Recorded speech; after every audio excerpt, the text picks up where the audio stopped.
If you have pending transfers on your American Express account, it can be frustrating. Follow these steps to resolve the issue efficiently. Step 1. Check your account activity. Log into your American Express account and navigate to the Account Activity section.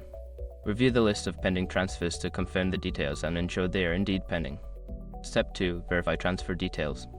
Make sure that the transfer details, such as the recipient's information and the amount, are correct. Any discrepancies can cause delays in processing. Step 3. Contact customer service.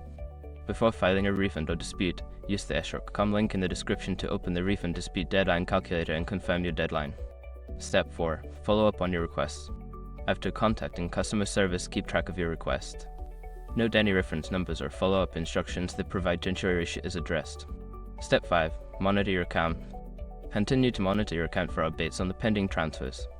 If they do not resolve within the expected time frame, reach out to customer service again for further assistance.